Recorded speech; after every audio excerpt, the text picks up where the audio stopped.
So. Zurück hier im FM4 Spielekammerl. Hier über mir sieht man das. FM4 Spielekammerl Show. Es ist keine Show, weil wir machen hier...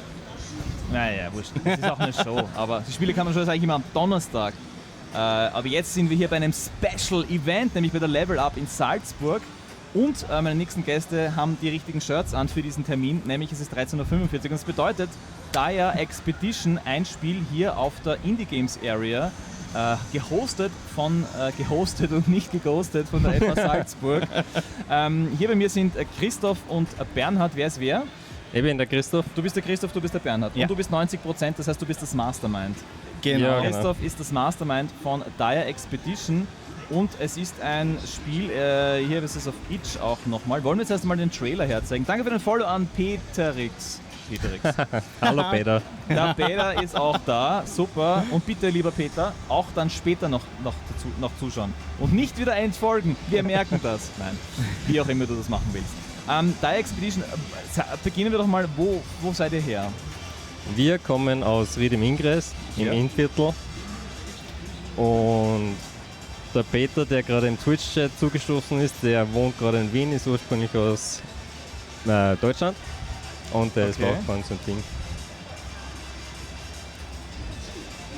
Okay, das heißt, ihr seid Ried im Innkreis, Deutschland in Wien und auch Ried im Innkreis. Und ja, genau. Und wir haben noch ein viertes Teammitglied, das kommt ursprünglich aus Argentinien, wohnt jetzt in Deutschland. Okay. Ja. Dire Expedition, es gibt auch eine Alpha-Demo, die wir vielleicht auch spielen können. Wollen wir jetzt einmal einen Trailer ansehen vielleicht? Sehr gerne. Also dann mache ich das mal da auf.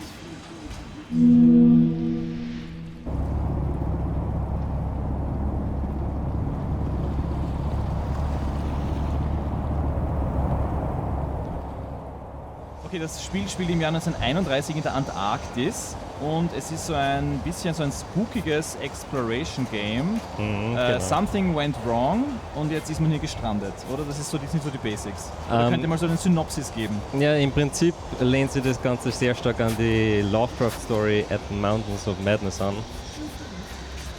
in der wird eine Expedition in die Antarktis geschickt. Und in der Lovecraft-Story verfolgt man diese Expedition. Und in unserem Spiel ist diese Expedition nicht zurückgekommen und man muss eben herausfinden, was mit denen passiert ist. Okay. Das heißt, es ist so ein bisschen ein Horrorspiel. Würdet ihr es als Horrorspiel bezeichnen? Es hat eher leichte Horrorelemente, also keine Jumpscares, weil das ist nicht sehr Lovecraft-mäßig.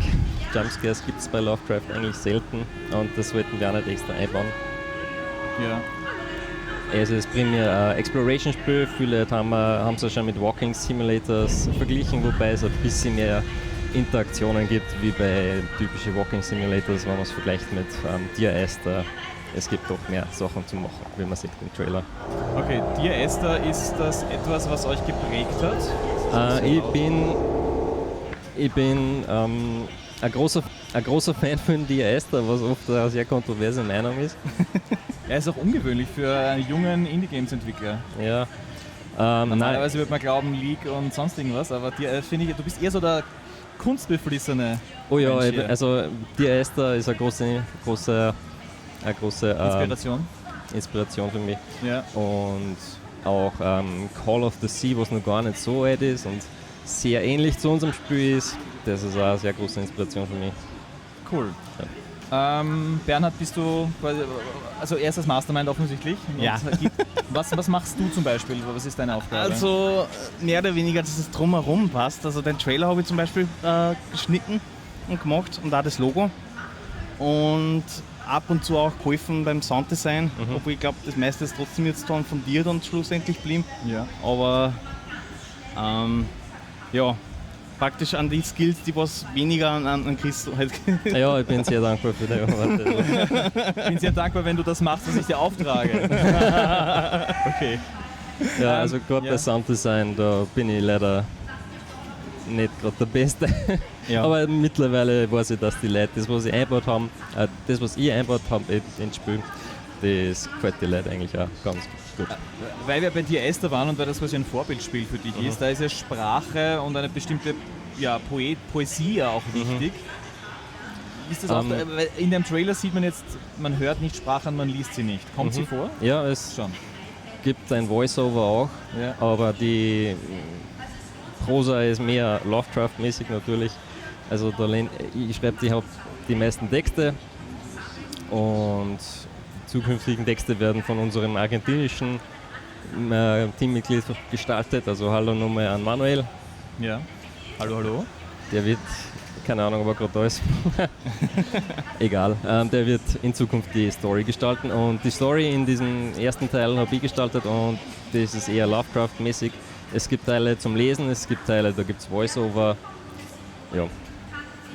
Und Derzeit haben wir halt einen, immer wenn man die Texte von Dyer halt liest und später dann bei den anderen Texten, was von anderen Leuten halt geschrieben ist, da sind wir halt nur am Schauen.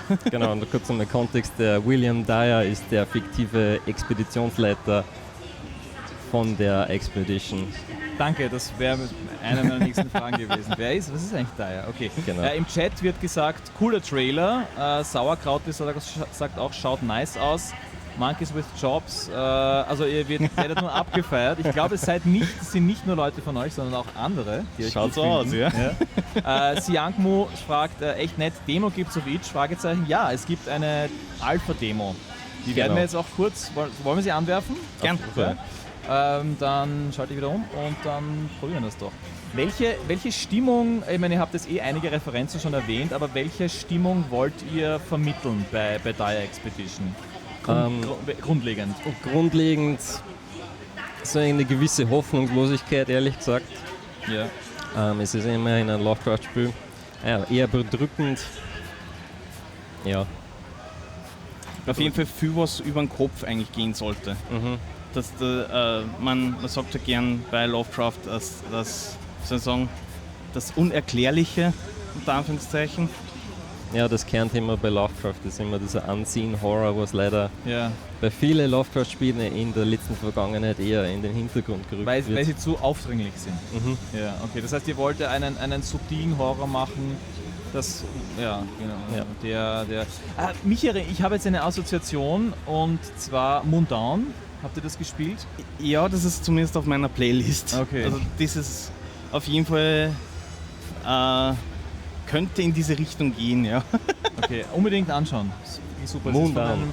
Moondown, das ist von einem Schweizer Indie-Entwickler, der auch ein ganz großartiges Artwork hat bei seinem Spiel. Und das ist so ein Alpen-Horror-Game und auch sehr speziell. Ich weiß schon. Ja, genau. Aha, da ist Text. Ja, Man hört auch die Stimmen. Vielleicht kann man es. Voice-Over ist leider gerade sehr leise. Kann man das irgendwie lauter machen mit einer... Es gibt leider keine Settings. Okay. Noch nicht. Noch nicht. Na gut, was ist der Gist? Das ist ja Wir sind in dieser speziellen Notiz steht drinnen, ja, wir sind jetzt angekommen, wir haben ein Lager aufgebaut und wir werden dann unsere Umgebung weiter also hier ist die Hoffnung noch nicht aufgegeben. Genau, also man kann das ganze Spiel ohne jemals eine Notiz zu lesen fertig spielen. Und es erschließt sich einem dennoch, was hier passiert. Genau, ja, es ist keine Voraussetzung. Wurden hier schon meine Teammitglieder begraben? Nein. Vielleicht. Okay. Das wird dann zum Beispiel in den Notizen Das stehen, was würde- mit dieser Gräber genau. auf sich hat. Read the fucking Notizen, alles Genau. klar. So, kann man hier, ich meine, ich weiß, das ist natürlich jetzt hier auf einer Messe mit Halligalli Streaming und Crazy Interview natürlich nicht so stimmig wie es sein, das verstehe ich schon. Ja. Klar. Trotzdem, die Frage, kann man hier etwas noch machen oder soll sich das langsam erst erschließen? Man kann sich Zeit nehmen und die Umgebung dort erkunden ein bisschen. ja. Sie ist nicht allzu groß, also lang braucht man da eh nicht. Und wenn man dann links läuft, würde es zum Beispiel weitergehen. Hier rauf vielleicht, Genau. das schaut interessant aus. Ja. Aber da ist dann eine verschlossene Tür, man muss erst den Schlüssel dazu finden.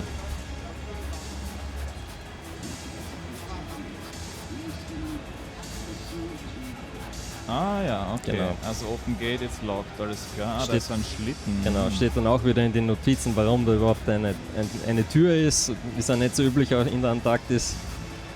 So, noch mehr Schlitten. Okay. Und wo der Schlüssel dann versteckt ist. Okay. Gut, aber ich muss ehrlich sagen, also so aufs Erste bin ich echt hooked. Also ich mag auch diesen leicht pixeligen Stil ganz gerne. Es hat ja wieder sowas Early 2000s-mäßiges. Genau. Ja. Erzählt doch mal über euch als Team Monkeys with Jobs. Ihr seid zu viert. Du bist quasi das Mastermind. Oder, ist blöd, oder ist es so? Ich will jetzt nicht die anderen diskreditieren. Ja? Ich habe das Wort nicht geprägt für mich. Genau, Das war von mir, muss ich zugeben. Ihr seid zu viert. Ja. Also, wie ist die Dynamik bei euch im Team? Das wollte ich eigentlich fragen. ja, grundsätzlich mache ich 95% der Arbeit oder eher 90%. Ja. Und wir kommunizieren auch hauptsächlich über Discord, weil wir eigentlich mittlerweile international verteilt sind, obwohl wir so ein kleines Team sind. Ja. Ja. Und was habt ihr studiert oder was für Ausbildungen habt ihr genossen? Also, ich habe Software Engineering studiert ja. und ich war auch die letzten 10 Jahre Webentwickler. Ja. Und habe dann letztes Jahr gesagt, okay, jetzt mag ich nicht mehr Webentwickler sein, jetzt probiere ich mal was anderes, was mir so richtig taugt. Und das ist wohl das Ergebnis jetzt, das Erstweilige. Gut, ich habe wieder die Notes nicht gelesen. Ich bin nicht würdig, diesen Schlüssel zu finden. Okay, ich glaube, so als erster Quick Overview reicht das vielleicht. Wie gesagt, ihr könnt euch diese Demo von Dire Expedition auf Itch laden für Windows, oder? Es gibt eine Windows-Version und eine native Linux-Version. Sehr cool. Bei unserem Stand probieren die Leute das auch sehr gerne am Steam Deck aus. Ah ja, okay. Genau, der Peter hat es gerade gepostet. Der Peter hat es gepostet, danke Peter. Ich hätte es dann auch noch reingepostet. Kani Basa sagt, die Leidenschaft wird zum Beruf. Jawohl, ja, soll das sein. Genau, wenn ihr bei der Level Up seid oder noch herkommt, heute ist noch unglaublich lange Zeit dafür, bis um 2 in der Nacht, so lange werdet ihr nicht da sein, aber ihr seid da bis um mindestens 20, 21 Uhr. Solange die Energie reicht, ja. Solange die Energie reicht, okay. Gibt es ein Release-Fenster oder gibt es eine Art von, weiß ich nicht, einer Beta oder irgendwas anderes oder Early Access etc.? Was ist der Plan? Es gibt jetzt erst einmal die Demo, die haben mittlerweile schon sehr viele Leute ausprobiert. Release-Fenster ist angepeilt Q4. Ja. Q1, wenn es eher schlecht läuft, aber ich bin auf einem guten Weg zu Q4. Ja, und jeder, der mehr wissen will, sollte den üblichen Social Media Dance machen mit Instagram und Twitter. Da sind wir überall mit Monkeys with Jobs vorhanden. Okay. Auf Steam werdet ihr auch sein oder bleibt ihr mal auf Itch? Es wird wohl auf Steam zuerst rauskommen. Ja. Und Nintendo Switch bietet sich auch an und vielleicht sogar mobile Geräte, je nachdem. Das heißt, Steam-Page wird bald mal online gehen? Genau, das ist unser nächster Meilenstein. Steam-Page wird es in den nächsten paar Wochen geben. Ja. Super. Wie gesagt, Dire Expedition jetzt hier auf der Level Up in Salzburg bei der Indie Games Area, gehostet von der FH Salzburg. Super, dann gehe ich da jetzt mal raus und mache uns nochmal kurz wieder groß. Zum großen Abschluss. Genau, dann sind wir einfach eigentlich durch. Christoph, Bernhard, Dire Expedition, Monkeys with Jobs. Danke, dass ihr da wart. Danke fürs Dasein. Und ja, ich hoffe, es kommen noch viele Leute, die... Oder was ist die Frage, die euch gestellt wird? Oder was sind die Dinge, die den Menschen interessieren, wenn sie euer Spiel sehen? Es war zumindest schon interessant, dass wir 2 Leute gehabt haben, die was gleich dann draufgekommen sind. Ist das Mountain of Madness? Also das hat uns dann sehr schon gefreut und auch das Feedback meistens, dass die Atmosphäre und das Sounddesign halt gut ist darin. Ja. Ich glaube auch, Entschuldige. Nein, das war's. Nein, ich wollte sagen, es gibt ja Mountains of Madness, ein Game habe ich gesehen, ich habe es auf Steam schon gesucht, das ganz schlecht sein soll, das ganz schlecht bewertet. Was super ist für euch, weil jetzt kommt ihr her und macht ein gutes Spiel. Ja, ich habe mir es noch nicht traut, dass ich das kaufe und anschauen. Also. Okay. Gut, vielleicht die Konkurrenz beobachten, aber wenn sie schlecht ist, ist sie nicht so schlimm. Ne? Ich wär irgendwie neugierig, warum es so schlecht ist. Das ist angeblich verpackt. Ja. Vielleicht reicht das als Grund, dass man schlecht bewertet. Okay, super. Danke, dass ihr da wart. Und wir machen jetzt einen fliegenden Wechsel zu den Leuten, die vorher die euch da rausschießen wollten. Aber das haben wir nicht zugelassen. Danke, okay. Alles Gute. Vielen Dank. Danke, bis bald. Ciao. So, und wir machen hier im FFG Spielekammer weiter mit den Impostern von vorher, die jetzt tatsächlich hier reinkommen dürfen und sollen und wollen.